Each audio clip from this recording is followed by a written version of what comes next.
Afternoon. Okay. Afternoon. Just a few things at the top, and then happy to take your questions. Today, the department released its annual report on suicide in the military for calendar year 2023. The report found that 2023 active component rate is higher than in 2022. I'd like to reiterate the department's ongoing and unwavering commitment to taking care of our people. Since his first day in office, the health, safety, and well-being of our military community has been one of Secretary Austin's top priorities. As you've heard him say many times before, we owe it to our service members and our military families to provide the best possible care, to identify risk factors and spot warning signs, and to eliminate stigmas around seeking help. And when it comes to suicide, one loss to suicide is one too many. The department remains focused on long-term, sustained initiatives to prevent suicide. In 2023, Secretary Austin approved a comprehensive campaign plan with 5 lines of effort and enabling tasks to guide and strengthen the department's suicide prevention strategy. The plan includes 83 key enabling actions adopted and modified from the approved Suicide Prevention Response and Independent Review Committee, or the SPIRC, recommendations. Subsequently, the department has been urgently focused on implementing all 83 recommendations and these key reforms. In 2024, the department completed 20 of the SPIRC recommendations, and in fiscal year 2025, with the support of Congress, the department will make an unprecedented investment in suicide prevention. While some progress has been made, Secretary Austin has been clear that there is still much work to do, and he won't let up. The annual report will be available at dspo.mil, and a statement from the Secretary is available on defense.gov. Separately, today the department also delivered its fiscal year 2024 annual report on unidentified anomalous phenomena, or UAP, to Congress. The department has briefed relevant congressional staff on the report's filings. As of today, the All-Domain Anomaly Resolution Office, or AARO, has received over 1,600 UAP reports, 757 of which came to AARO during the period covered by this report. AARO has successfully resolved hundreds of cases in its holdings to commonplace objects, such as balloons, birds, drones, satellites, and aircraft. Over 900 reports lack sufficient data for analysis, and AARO retains these cases in an active archive, and they may be reopened and resolved should additional information emerge to support analysis.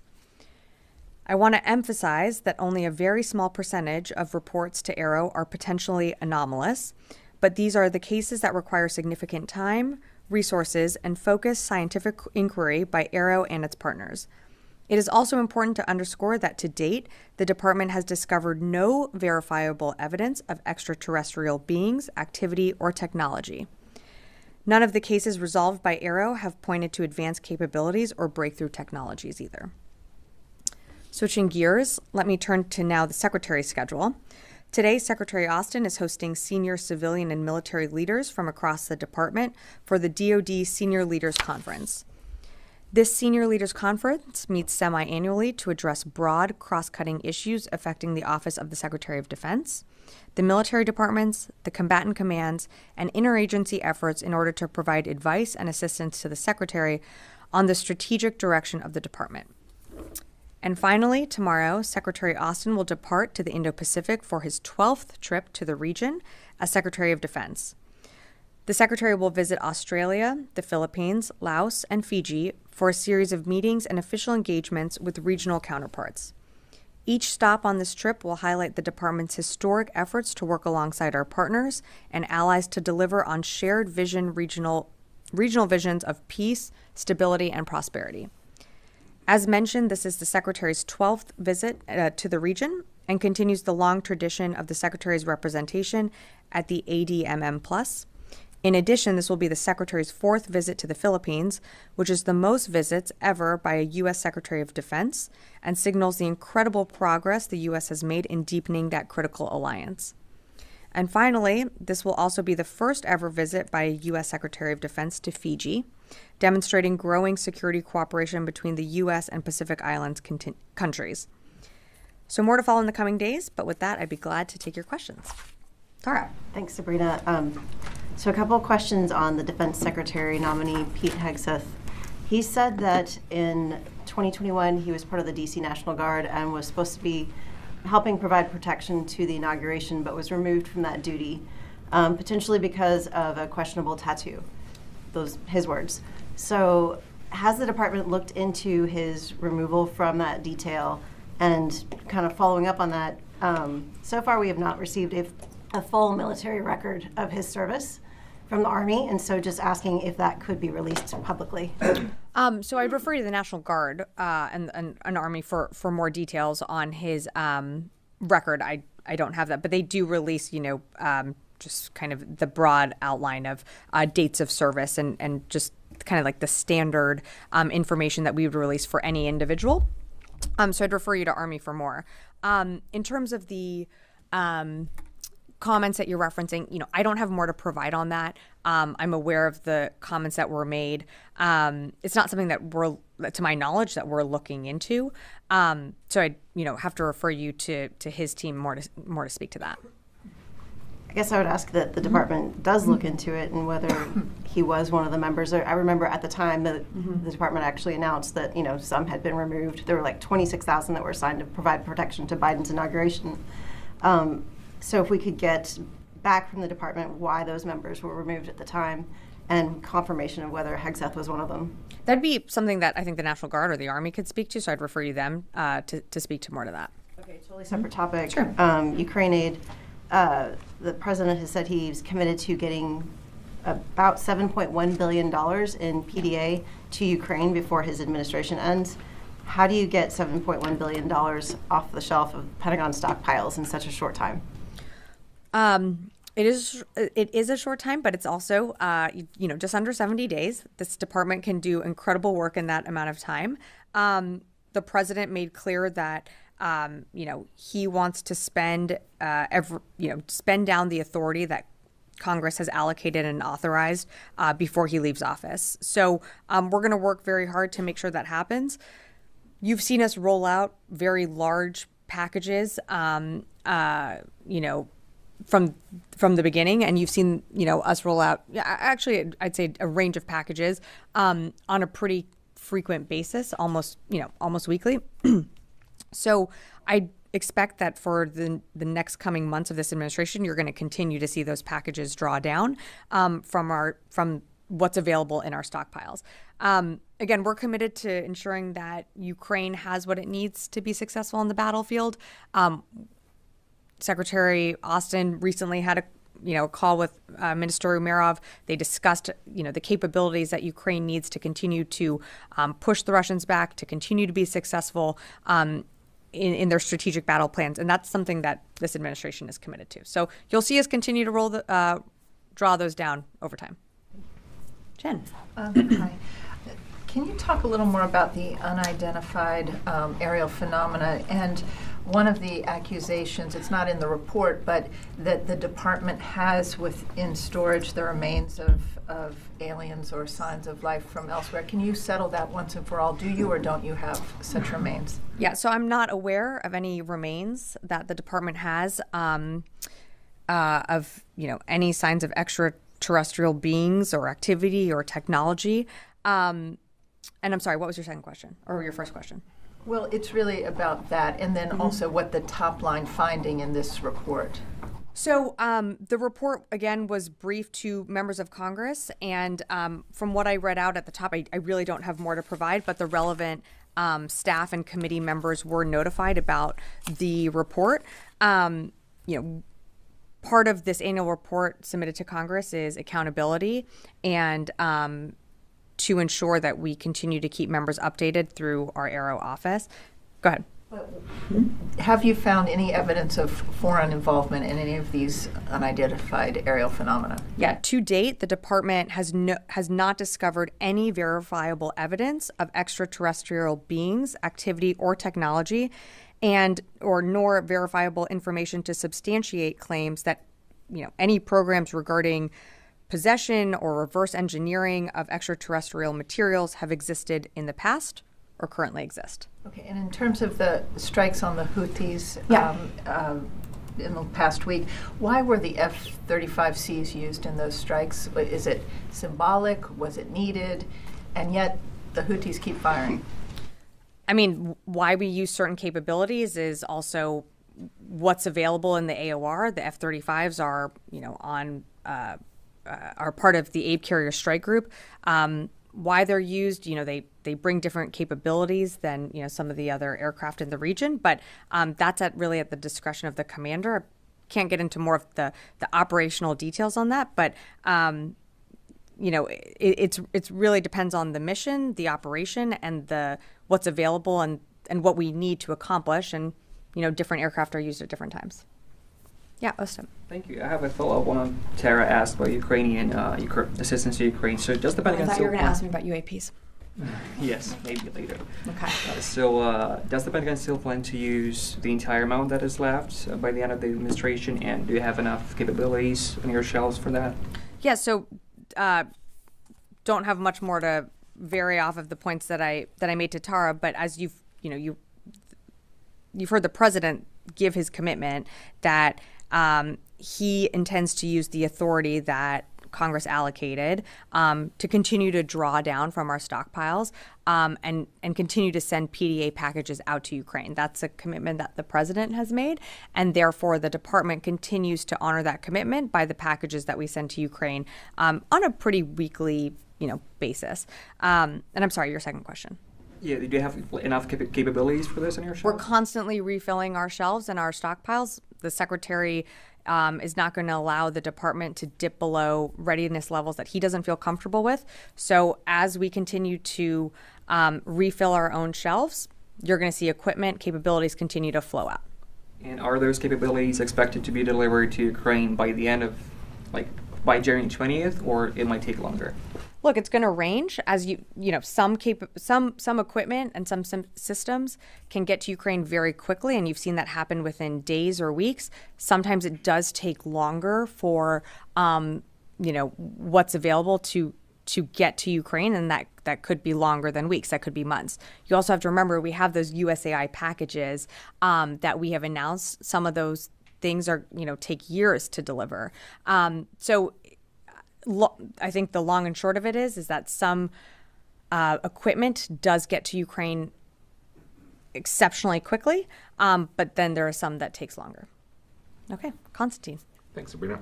There's been reporting over the last several days that the incoming Trump administration plans to stand up a sort of warrior board, I think they're calling it, to rid the military of what they feel are woke generals. Yesterday, Reuters reported that there's a list going around of generals connected to General Milley that are slated to be fired. Does the Pentagon have a reaction to these reports of the incoming administration looking to remove a large amount of its senior officers? So I'm certainly not going to speak for the incoming administration or speak to any hypotheticals on what they will and won't do. I've seen those reports as well, but I'm just not going to speak to that. What I can tell you, and Konstantin, I think you know this very well, is there are people here that work in this building incredibly hard, have dedicated their life to public service, whether it being in uniform or career civil servants. It's been amazing to meet them over my time here at the department. They are focused on the mission. They're going to continue to see that mission through. And certainly on our part from, this administration, we are going to do everything that we can to ensure that there is an orderly, calm transition. And so when the incoming secretary's team is, ready to make that transition, we want to ensure that they are set up for success. I mean, so fair enough. Just to sort of take the hypothetical out of it, are you able to say very broadly, for example, if there would be operational impacts if a large number of general officers were suddenly no longer part of the Department of Defense? So, removing the hypothetical, you remember the time when we had a significant amount of holds on our general and flag officers. Holding officers from moving up or not having people in place and therefore having other people fill a job that, maybe they're doing 2 jobs, maybe they're doing 3 jobs. Yes, that's going to have an impact to operations. That's going to have an impact to morale. And that is going to have an impact on the department.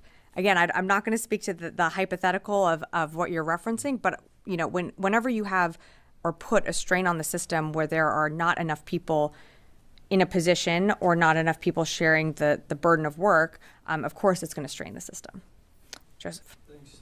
To follow up on Jen's question on the Houthis, you mentioned the capabilities that are, she asked why they use the F-35Cs in these particular strikes, and you said what's available in that AOR, but a couple weeks, last month, Sure. you used B-2 bombers that were not in that AOR that were sent from here, so how do you, why the discrepancy there? Yeah, no, there's not a discrepancy. It has to do with the type of mission and the type of targets and what would be most effective. And for the mission set that used the bombers, it was one that required their capabilities.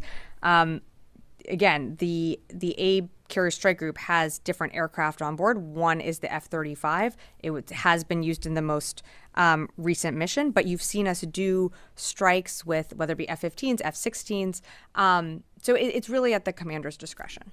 So just on that, we've seen now new capabilities introduced to this now, I guess, year-long campaign to deter the Houthis. They're not deterred. So what's the department looking to do differently to stop that, at least in these last 70 days that you're here? Well, so to push back on that, though, we continue to take capabilities off the map for them. So while we continue to see aggression from the Houthis and, the targeting of innocent mariners and commercial ships that are just, transiting the BAM or the Red Sea, we continue to take capabilities away. Yes, they do have large stockpiles of those, but I think you have to also look at what we're being able to do to impact their operations as well, and that is important. And if we weren't doing what we were doing, you wouldn't see those commercial ships coming through. It would have a larger impact to the economy, to a larger impact to world markets. And one of the things that the secretary did was set up Operation Prosperity Guardian to ensure that we can have a safe transit of and to really uphold the international rules-based order of freedom of navigation.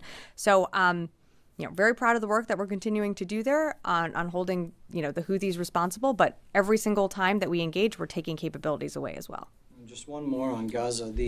It's been over 30 days since that letter was sent by Secretaries Blinken and Austin.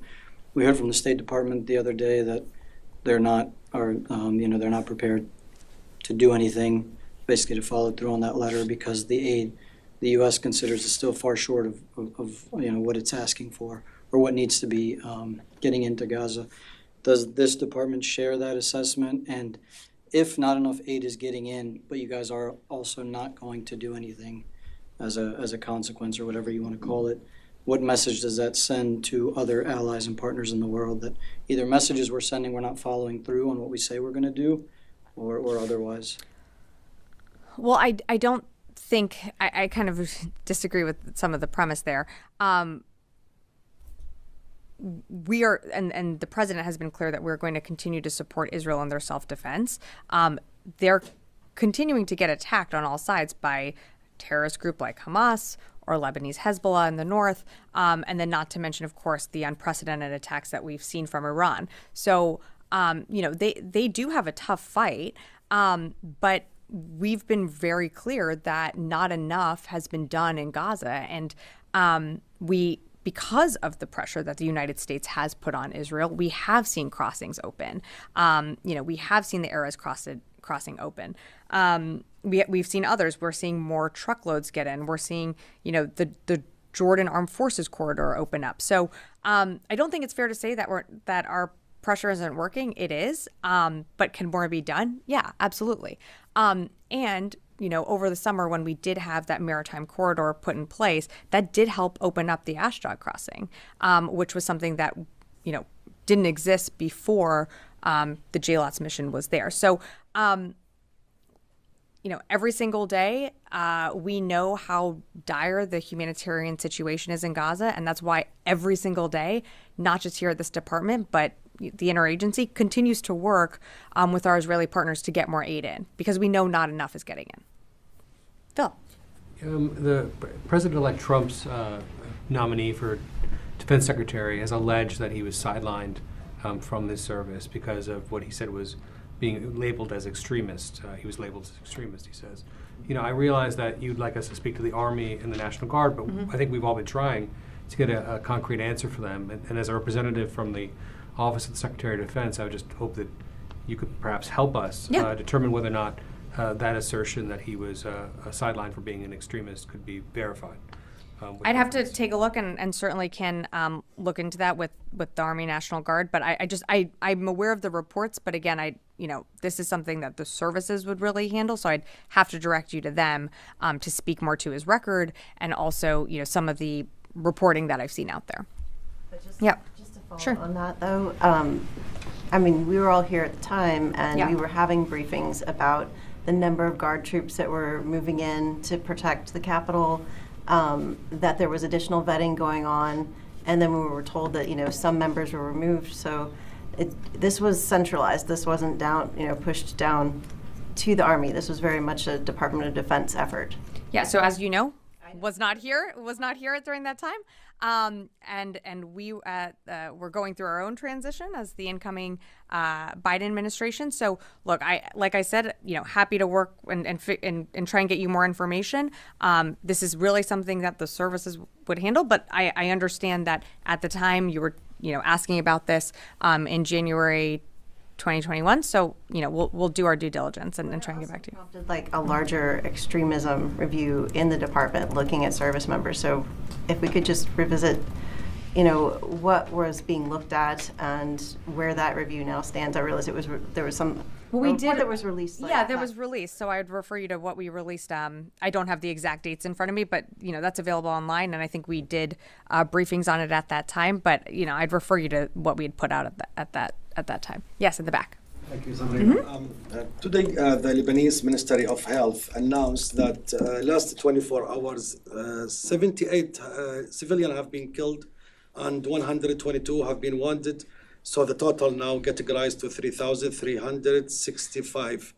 This is who have been killed, and more than 14,000 have been wounded. So, and that's come despite what Secretary Austin said on October 19 when he was in Italy, that these numbers are far too high, and would like to see Israel scale back on some of the strikes it's taken, especially in and around Beirut. So how concerns, first of all, about these numbers, the civilian casualties in Lebanon, and how do you contact with the Israeli to tell them their message? And do you believe they are hearing what are you saying to them about the civilians? So something that the Secretary has been saying from the beginning is that the number of civilians killed as a result, whether it be in Gaza or what's happening on the northern border, certainly the number is too high. That's ultimately why we keep pushing for a ceasefire to be put in place, because we want to see, and Israel wants to see, their citizens returned home to that northern border area. The only way that that's going to happen is if a ceasefire is put into place. So that's what you're seeing us push for. We had representatives from the U.S. government in the region just this past week or last week. We might have less than 70 days left of this administration, but that doesn't mean that we're giving up. We're going to keep pushing, and we're going to keep doing the work. And so that means, continuing to urge for a ceasefire, continuing to urge for more humanitarian aid to get into Gaza, and doing the work with our Israeli partners, and continuing to push that they move those civilians out of the battle space, because that is a grave concern for the United States. I'm going to go to the phones and then happy to come back in the room. Jeff Shogol, Task and Purpose. Thank you. CENTCOM announced earlier this week there was an attack on a patrol base in Syria, and there were follow-up airstrikes. I just wanted to see, have there been any subsequent attacks against U.S. troops in Iraq and Syria? Have there been any follow-up airstrikes? And have there been any more airstrikes in Yemen against Houthi targets? And have the Houthis fired any missiles against U.S. ships? Thanks, Jeff, for the question. So in terms of activity in the CENTCOM AOR, I'm not tracking anything additional from what General Ryder had provided at the briefing on Tuesday. You mentioned some of the attacks that had happened or were directed at U.S. forces. That was over the weekend. Not tracking anything additional as of today. occasionally there are things that are launched in the vicinity of our forces or our bases in the region that U.S. forces do engage and shoot down, but those aren't necessarily attacks on U.S. forces. But again, not tracking anything new from what General Ryder provided at the briefing on Tuesday. Go to last one here, Jared Zuba. All right, Sabrina, my question has been asked. Thank you. Thank you. Happy to come back in the room. Yes, Brad. Thank you. Just one question. Human Rights Watch released a report today saying that Israel is carrying out war crimes by forcibly displacing the Palestinian people. Do you have a response to that at all? I haven't read the report, so I don't. Okay. Yep. Yeah, thank you. Thanks so much. President-elect previously said that some people who were involved in Afghanistan's evacuation here at the Pentagon need to be fired as soon as he gets to the White House. Is there any ongoing investigation here at the Pentagon regarding Afghanistan's evacuation? There's not. And as you know, or maybe you don't, but we have put out, we have done an investigation, and CENTCOM earlier this year did an additional review of, the evacuation and also what happened at Abbey Gate. I'm not aware of any other investigations or reviews happening at the department at this time, and we were very thorough. We had folks testify on the Hill as well. Congress also did its own review on the withdrawal of Afghanistan. And while I'm not going to comment on the president-elect's comments, we've certainly done a very thorough review process in this building. Quick follow-up on that. So also the incoming Secretary of Defense said that the United States left a bunch of weapons in Afghanistan that Taliban are using right now. And may I ask, what is the overall value of those weapons that were left in Afghanistan from the Pentagon's point of view? So we did a thorough review. I'd encourage you to look online and also go back and look at the testimony that members of this administration did on the Hill. I don't have a dollar figure in front of me right now. I'm going to go to over here. Madam Sabrina, since Secretary will be in the region, going in the region, and also ASEAN and G20 other meetings and summits are going on, and how the military-to-military relations with China today, or how much is China threat to the nations around in Asia Pacific or also in the China Sea. So those nations are depending or were depending on the United States, and what do you think the future, or what message you think Secretary will have for them as far as China's threat in the region? So I think it sends an incredibly powerful message that the Secretary is going to the Indo-Pacific for the 12th time. He's going to the Philippines for his 4th time. That is a partnership that has expanded with, more EDCA sites, a deepening relationship, and I think it shows that the Secretary and this building is still guided by the National Defense Strategy, which identifies China as our pacing challenge. So we're not shying away from that. What's important is that we continue to have mill-to-mill relationships with the PRC and our counterparts. That's something that President Biden committed to with President Xi when they had their meeting in California. Something that we're going to continue to push for in these short 70 days. Yes. Thank you very much, Sabrina. My last 2 questions in this administration. You're not coming back for 70 days? No. Okay. But I do want to thank you, Sabrina. Nobody has given the comment you made off the record about encouragement of journalists. I have never heard such a beautiful comment you made a few weeks ago about journalism. So I do want to come back to both of my colleagues' questions. The Abbey Gate. So I have shared with your colleagues pictures of last 3 decades of my personal news media and family relations in Afghanistan. And I do want to say that while the U.S. troops were there in Afghanistan, I did launch Emirates Airlines, did work for Nestle, MoneyGram, lots of multinational and top advertising agencies in the world.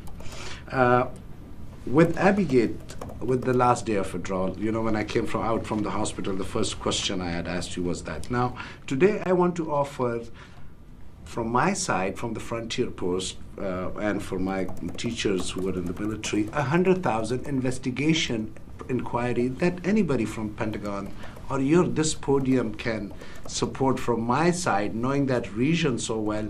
I want to contribute 100,000 just U.S. former military officials there and Pakistani to investigate that last day of the withdrawal. Is that a big demand? So, From a journalist? look, I think you are incredibly entitled to do your own investigative work. What I can tell you and what I can point you to is what this administration has done, the time, the money, the resources it took to doing very in-depth investigative work, an additional review by Central Command, and not to mention multiple testimonies on the Hill answering questions from lawmakers. So, we certainly understand that there are still questions around the withdrawal, but from a department standpoint, we've done the work to answer those questions, and that's really all I have to offer.